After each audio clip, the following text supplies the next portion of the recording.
ತೂಕ ಕಡಿಮೆ ಆಗಬೇಕು ಅಂದ್ರೆ ಊಟ ಬಿಡೋ ಅವಶ್ಯಕತೆ ಇಲ್ಲ. ಊಟ ಸರಿಯಾದ ಸಮಯಕ್ಕೆ ಸರಿಯಾದ ಊಟ ಮಾಡೋದ್ರಿಂದ ನಮಗೆ ದೇಹದಲ್ಲಿರೋ ಕೊಬ್ಬು ಕರಗಕ್ಕೆ ಹೆಲ್ಪ್ ಆಗುತ್ತೆ.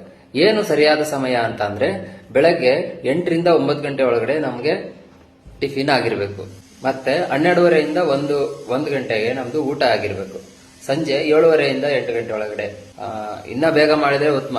7:30ಗೆ ಊಟ ಮುಗಿದಿದ್ರೆ ಬೆಸ್ಟ್. ಯಾಕೆ ಅಂದ್ರೆ 7:30ಗೆ ನಾವು ಮಲಗೋದು 10 ಗಂಟೆಗೆ ಮಲಗ್ತೀವಿ ಅಂತಂದ್ರೆ 3 ಅವರಲ್ಲಿ ನಮ್ದು ಡೈಜೆಷನ್ ಎಲ್ಲ ಕಂಪ್ಲೀಟ್ ಆಗಿರುತ್ತೆ. ಆಗ ನಮ್ಗೆ ಚೆನ್ನಾಗಿ ನಿದ್ದೆ ಬರುತ್ತೆ, ಫ್ಯಾಟ್ ಇರಲ್ಲ, ಈಸಿ ಆಗಿ ತೂಕ ಕಡಿಮೆ ಆಗ್ಬೋದು. ಮತ್ತೆ 8 ಗ್ಲಾಸ್ ವಾಟರ್ನ ನಾವು ಪ್ರಾಪರ್ ಆಗಿ ಕುಡಿಯಬೇಕು.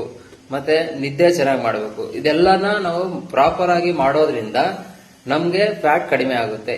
ಈಗ ಫ್ಯಾಟ್ ಬಂದಿರೋದಕ್ಕೆ ಕಾರಣನೇ ಇದೆಲ್ಲ ಲೈಫ್ ಸ್ಟೈಲು ಮತ್ತೆ ಸರಿಯಾದ ಸಮಯಕ್ಕೆ ಸರಿಯಾದ ಊಟ ಮಾಡದೇ ಇರೋದ್ರಿಂದ ನಮ್ಗೆ ಫ್ಯಾಟ್ ಬಂದಿದೆ. ಆದ್ರಿಂದ ಸರಿಯಾದ ಸಮಯಕ್ಕೆ ಸರಿಯಾಗಿ ಊಟ ಮಾಡೋದ್ರಿಂದ ನಾವು ಫ್ಯಾಟ್ನ ಈಸಿಯಾಗಿ ಕರಗಿಸಬಹುದು.